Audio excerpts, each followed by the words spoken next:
Marc chapitre 1. Je lis au nom de Jésus. Jean-Baptiste lance cet appel: changez votre vie. La bonne nouvelle de Jésus-Christ, Fils de Dieu, commence ici. Dans le livre du prophète Ésaïe, on lit: Moi, Dieu, je vais envoyer mon messager devant toi pour préparer ton chemin.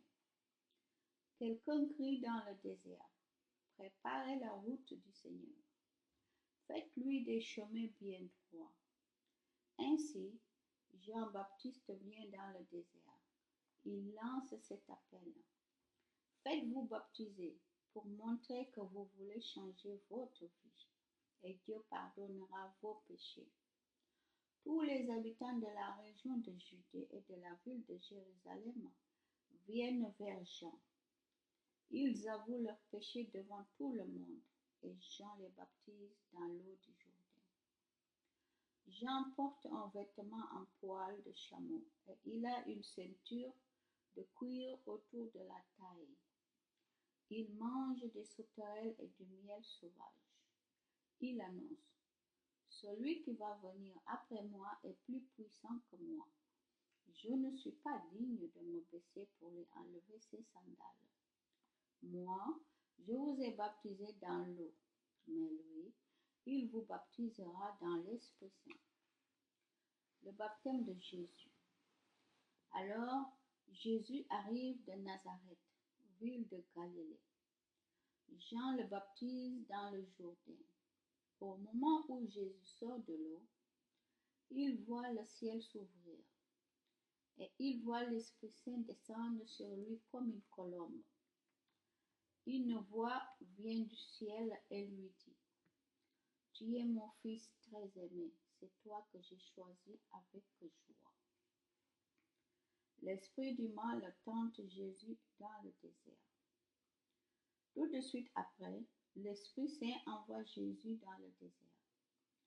Pendant 40 jours, il reste dans le désert et il est tenté par Satan. Jésus est avec les bêtes sauvages et les anges le servent. Jésus annonce la bonne nouvelle en Galilée. Un jour, Jean est mis en prison. Alors, Jésus va en Galilée. Il annonce la bonne nouvelle de Dieu et il dit: le moment décidé par Dieu est arrivé et le royaume de Dieu est tout près de vous. Changez votre vie et croyez à la bonne nouvelle. Jésus appelle les premiers disciples. Jésus marche le long du lac de Galilée.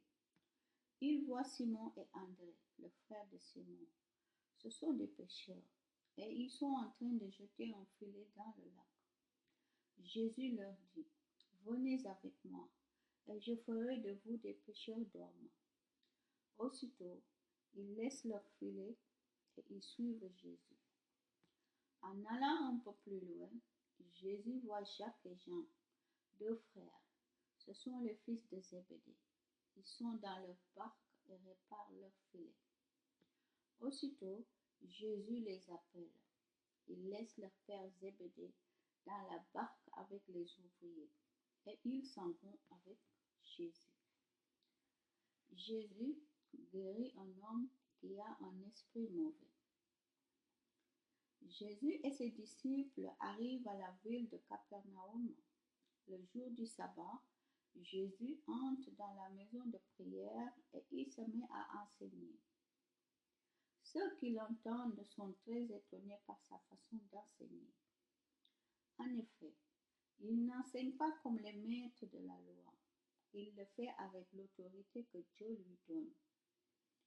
Juste à ce moment, un homme qui a un esprit mauvais en lui entre dans la maison de prière.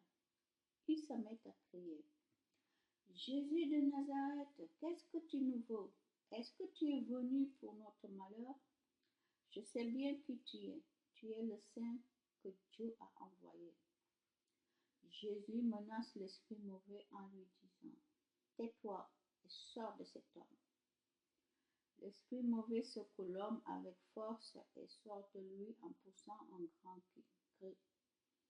Tous sont très étonnés et ils se demandent entre eux: qu'est-ce qui se passe?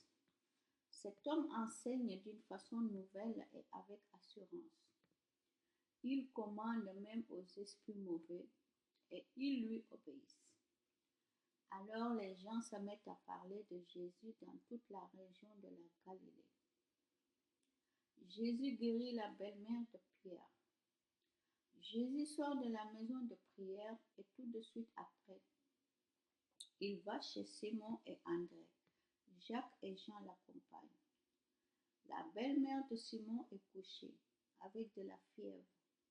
Aussitôt, on parle d'elle à Jésus. Jésus s'approche. Il lui prend la main.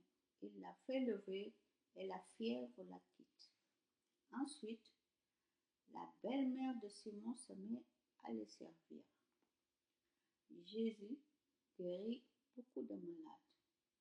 Le soir, après le coucher du soleil, les gens amènent à Jésus tous les malades et tous ceux qui ont des esprits mauvais. Tous les habitants de la ville sont rassemblés devant la porte de la maison. Jésus guérit toutes sortes de malades. Il chasse aussi beaucoup d'esprits mauvais et il ne les laisse pas parler parce qu'ils savent qui est Jésus. Jésus part de Capernaum pour annoncer la bonne nouvelle. Le matin suivant, pendant qu'il fait encore nuit, Jésus se lève et sort de la maison. Il va dans un endroit désert et là, il se met à prier. Simon et ceux qui sont avec lui partent le chercher. Ils le trouvent et lui disent: tout le monde te cherche.